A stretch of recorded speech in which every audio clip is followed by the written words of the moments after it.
Ito ay kwento ni Chelsea kung saan ilang linggo pa lamang ang nakakaraan, ang kanyang lolo na lumalaban sa taglay nitong karamdaman ay tuluyan ng yumao, ni hindi man lang siya nagkaroon ng pagkakataon na maipakita sa kanya ang kanyang apo.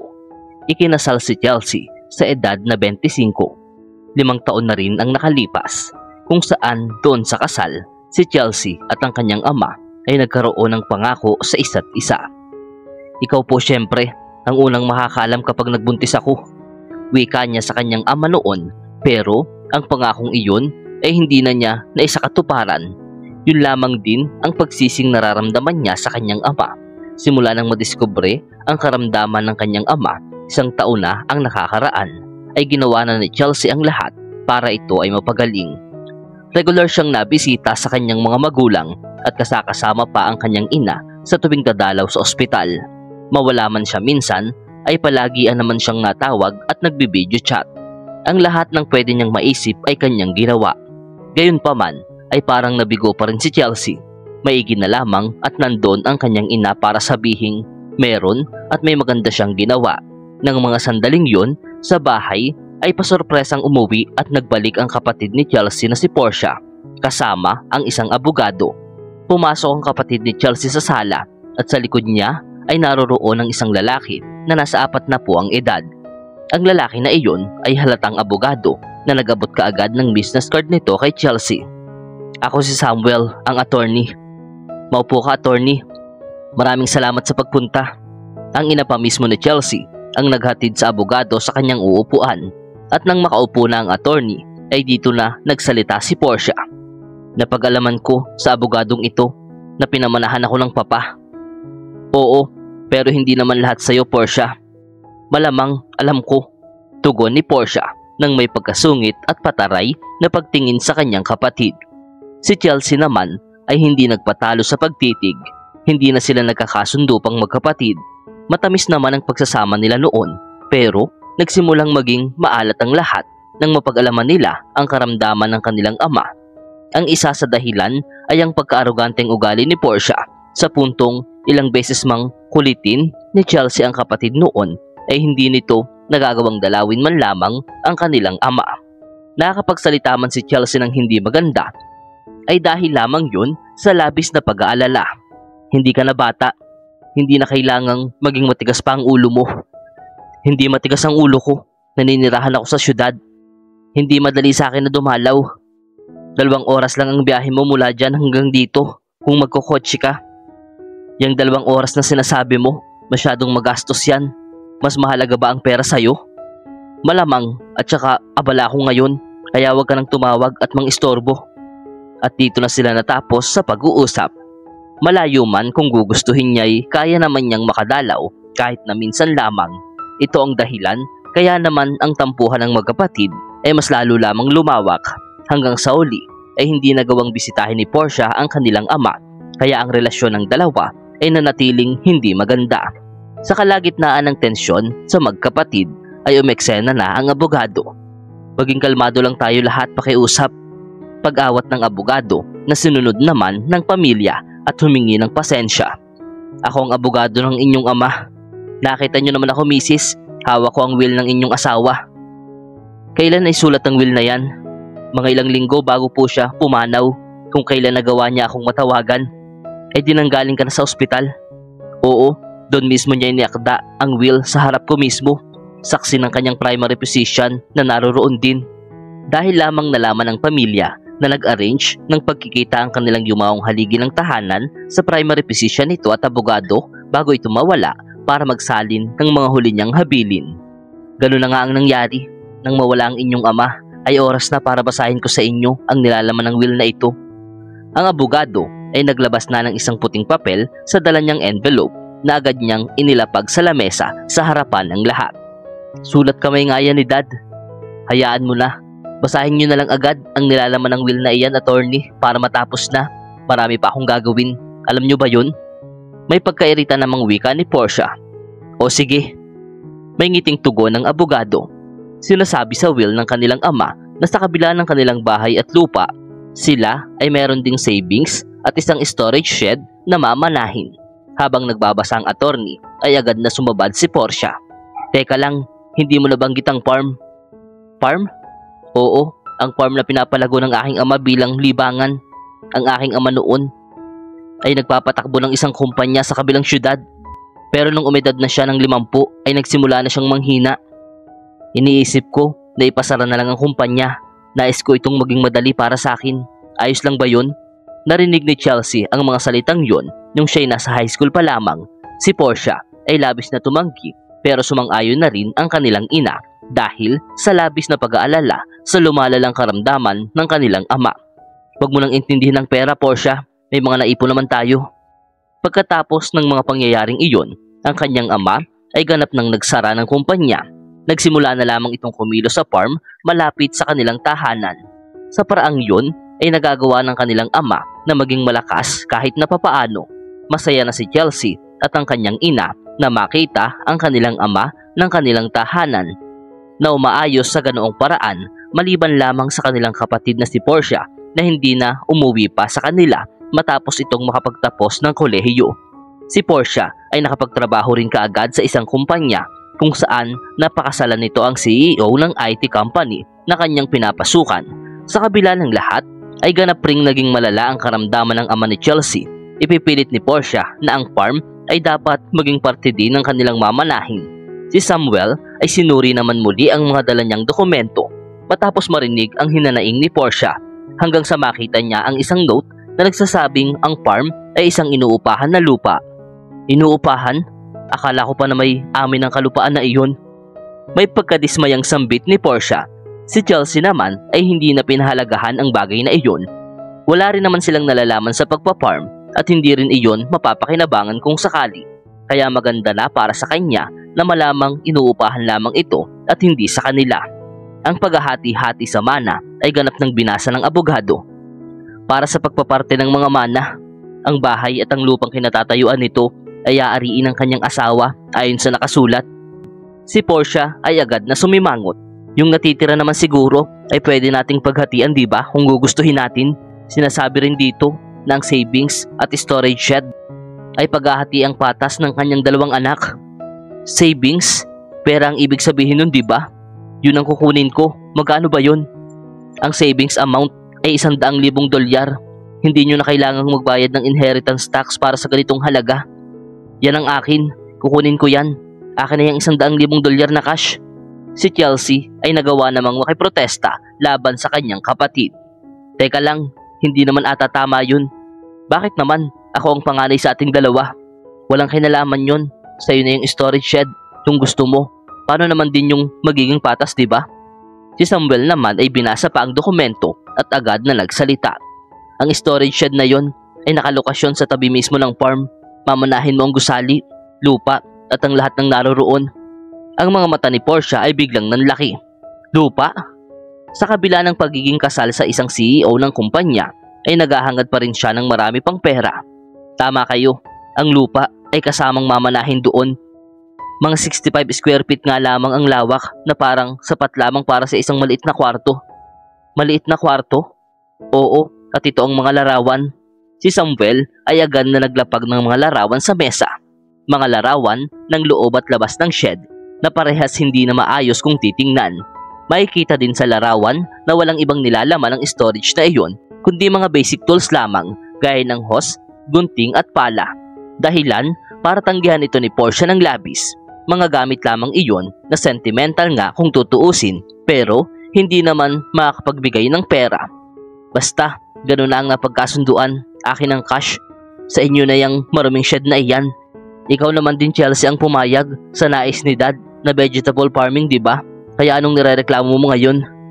Nais pa sanang umalma ni Chelsea pero sumingit na ang kanyang ina. Kung hindi na magrereklamo pa si Portia pagkatapos nito ay hindi na ako hahadlang. Nangako naman si Portia na hindi yun gagawin. Ayos na. Si Portia ang kukuha ng cash habang si Chelsea naman ang makakakuha ng shed. Si Portia naman ay napangiti na lamang lalo na sa kanyang kapatid. Isuko mo na yan. Masyado kang swapang. Hindi yun sa ganun. Kairita ka rin eh. Mas binibigyan mo ng halaga si Dad kaysa sa pera. Tama. Nabigla naman si Chelsea sa sinabing iyon ng kapatid. Siyempre, ang pamilya ay mas importante kaysa sa pera. Ang pera ay mahalaga at isang bagay na hindi mo maikukumpara sa pamilya. Mabilis na rin namang tinapos ni Portia ang kanilang pag-uusap at dito nagkaroon na nga sila ng legal na pagkakabahagi sa mana. Nang namana ni Chelsea ang storage, habang si Portia naman bago umalis ay pumirma muna sa isang dokumento na hindi siya pwedeng magreklamo na may kinalaman sa mga napagpartihan nilang mana. Napupuno si Chelsea ng pagrereklamo habang ang kanyang kapatid ay natatawang umalis. Kasunod ng abogado na si Samuel. Dito na rin kinausap ni Chelsea ang kanyang ina. "Ma, bakit hindi mo naman ako tinulungan?" "Tinulungan kita." "Sa papaanong paraan, ma? Kay Portia ka kumampi kanina." "Hindi yan totoo. Sinigurado ko talaga na sa'yo mapupunta ang shed." "Pero ma, ano naman ang gagawin ko sa shed na iyon? Hindi yun ibibigay sa iyo ng iyong ama ng walang dahilan. Maghanap ka lang maigi at baka may sorpresa ka doong matagpuan." Isang araw ang makalipas ay nagtungo na si Chelsea sa kanilang abogado para kunin ang susi ng shed. 10 minutong lakaran lamang ang layo noon sa kanilang tahanan. Sa isang kalsada na halos hindi na nadaraanan, narating na rin ni Chelsea ang kalupaan na inuupahan ng kanyang ama para makapag-farm. Nabakante na ito simula nang maratay ang kanyang ama sa ospital. Si Chelsea ay agad nang binuksan ang shed at ang unang bumungad sa kanya ay ang pagkakaalikabok ng paligid. Siguro dahil walang sino man ang pumupunta para linisin ito. Mabilis na nilibot ni Chelsea ang lugar pero wala siyang ibang nakita doon kundi maruruming gamit gaya ng kanyang inaasahan. Ang tanging naroroon lamang ay ang mga tools na ginagamit ng kanyang ama sa pagpaparm. Sentimental nga kung ituturing para sa kanyang ama pero hindi ganoon ka-espesyal para kay Chelsea. Maya-maya pa sa kanyang pag-oobserba ay may napansin siyang isang bagay. "Ano ito? Parang mas maliit ito kung titingnan sa labas. Imahinasyon ko lang ba ito?" Agad na lumabas ng shed si Chelsea pero mas lalo lamang siyang nagtaka. Napaisip si Chelsea ng mabuti hanggang sa maisipan niyang maglakad patungo sa likod ng shed. Sa kanyang pagkasorpresa, sa lugar na iyon na medyo mapuno ay nakakita pa siya ng isang pintuan. Isa pang pintuan papasok mula sa likuran. Si Chelsea ay labis na nagtaka. Padar lamang ang alam niyang nasa banda ng lugar na iyon kaya't imposible na magiging daan ito papasok sa loob ng shed. Ano bang nangyayari? Ang isang pintuan sa likuran ay dapat nakikita rin mula sa loob. Isa lamang ang ibig sabihin nito para kay Chelsea na may isang bakanteng bahagi ang shed na iyon kung saan papunta ang nakita niyang pintuan. Nang sandaling maisip ni Chelsea ang idea na iyon ay bigla siyang nakadama ng pagkasabik. "Ito na marahil ang sorpresa sa akin ni Dad. Palagi niya akong sinosorpresa, lalo na sa tuwing kaarawan ko." Naiyak pa rin si Chelsea ng mga oras na iyon nang maalala ang masayang sandali niya noon kapiling ang kanyang ama. Matyagang hinanap ni Chelsea ang susi para sa pintuang kanyang nadiskubre hanggang sa makita nga niya ang dalawang nakatagong susi sa hawakan ng pala. Agad sinubukan ni Chelsea ang isang susi at nasasabik na binuksan ang pintuan. Ang bakanteng pagitan na iyon ay napakakitid na halos nasa 3 talampakan lamang ang lawak nito. Isang safe ang nag-iisang nakalagay. Mula kaya ito sa kumpanya ni Dad? Parang nakita ko ng safe na ito dati sa gilid ng kanyang opisina nung ako'y bata pa. Isa itong totoong memorya mula sa kanyang ama.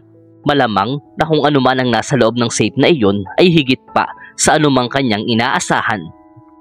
Hindi na rin nagpatagal pa si Chelsea na gamitin ng isa pang susi para buksan ng safe at sadyang nagulat si Chelsea sa kanyang nasaksihan. Isang mana na hindi niya inaakala. Ano ang gagawin ko?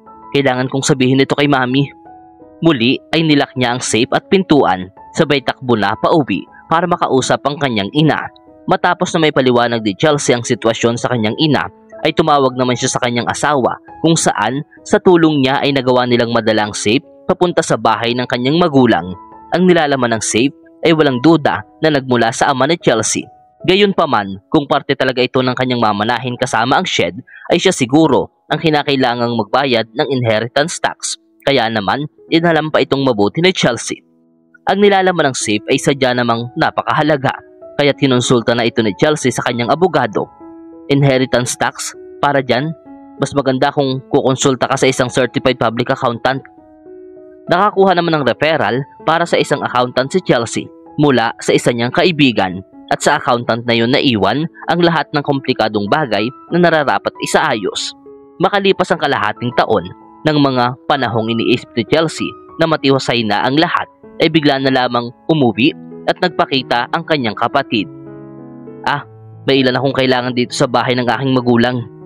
Naisipan mong mag-standby muna rito? Parang gano'n na nga. Ang pag-uugali ng kanyang kapatid ay tila nag-iba. Nakakatawa ito kahit paano mo man tingnan. Kahit na ang bahay ni Chelsea ay hindi malayo sa bahay ng kanyang magulang, ay aabutin pa rin ito ng 20 minuto sa pagmamaneho.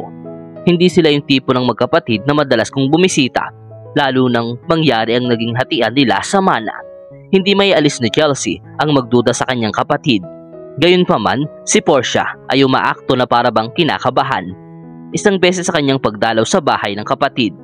"Pwede ba akong makapasok?" "Oo naman, tuloy ka." "Bakit? Anong problema?" "Merong bagay na gusto kong pag-usapan nating dalawa." Wika kay Chelsea ng kanyang kapatid na tila nagpipilit ngumiti. Matapos paupuin at ipinagtimpla ni Chelsea ng kape ang kapatid, ay sinimula na ni Portia ang kanyang nais na sabihin. Nanalo ka ba sa loto o kung ano man?" "Ano? Hindi naman." "Baka naman nagka-bonus ang asawa mo." "Hindi naman din. Ang asawa ko ay isang trabador lamang at tuwing holidays lamang kung magkaroon ng bonus. At saka matagal pa yun kung sakali. Diretsuhin mo nga ako, ano ba ang gusto mong sabihin?" Nabigla naman siya nang bigla ang nagalit ang kanyang kapatid. "Ano? Pinagtatawanan mo ba ako? Hindi kita maintindihan. Ano bang sinasabi mo?" Pera. Nasa iyo na yun, di ba?" "Pera? Oo, nadinig ko lang tungkol doon." Tugon ni Portia na bigla na lamang nasabik sa kanyang pananalita. Isang istorya yon na nagmula ilang araw pa lamang ang nakakaraan noong pagkakataong napadalaw si Portia sa bahay ng kanilang tiyahin. Ang kanilang usapan ay nagsimula sa ganito. "Alam ko kung gaano naging mahirap para sa iyo ang lahat simula nang mamatay ang inyong ama. Maayos ka lang ba ngayon?" "Oo tita, okay lang ako. Alam mo bang madalas kong bisitahin ang inyong ama noon nung nalalagay pa siya sa kanyang karamdaman?" Si Portia naman ay nagpasalamat na lamang. "Pero maayos na naman ang kalooban mo ngayon, tama? Salamat nga din pala sa regalo niyong magkapatid sa akin bilang pasasalamat." "Regalo?" "Oo, nag-send sa akin ang kapatid mo ng $500 na gift card bilang pasasalamat sa pagbisita ko sa inyong ama." "Gift card?" Doon pa lang ay pumasok na sa isip ni Portia na kung napagastos ang kanyang kapatid para sa isang gift card ay alam niyang marami itong pera. Si Chelsea naman ay napataas ang kilay. Alam na niya kung ano ang naisipahiwatig ng kanyang kapatid. Napahinga siya ng malalim. Si Portia naman ay nainis at nagsabing para siyang iniinsulto ni Chelsea sa ipinapakita nitong ugali. Sinabi naman ni Chelsea na yon ay isa lamang regalo ng pasasalamat. Pinagpilitan naman itong itanong ni Portia kung saan siya nakakuha ng pera para makapagregalo. Kalmado namang sumagot si Chelsea na nagmula ang perang yon sa mana na kanyang nakuha. "Mana?" "Oo, nakuha ko yun sa mana, kaya naregaluhan ko ang lahat ng tumulong sa atin ng regalo ng pasasalamat, lalo na sa ating mga kapamilya." Si Portia ay nagtaka ng sobra. Ang nalalaman niya lamang na minana ng kanyang kapatid ay isang maliit at lumang shed na hindi niya naman magagawang maibenta. May safe na kasi sa loob noon na siyang naglalaman ng tunay kong minana. "Safe? Totoong mana?" Dito na nagawang ibahagi ni Chelsea sa kapatid ng malinaw ang lahat ng may kinalaman sa safe. Ang lahat ng nasa safe ay mahalaga na kinokolekta mismo ni Dad bilang libangan nung siya'y nabubuhay pa.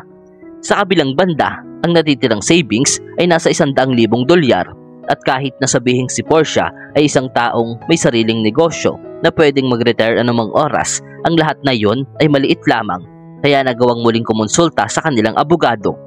Malinaw na nalaman ni Chelsea na kung nais niyang manahin ang lahat, nadedetermina lamang ang inheritance sa tax depende sa halaga ng bagay ng mga oras na iyon.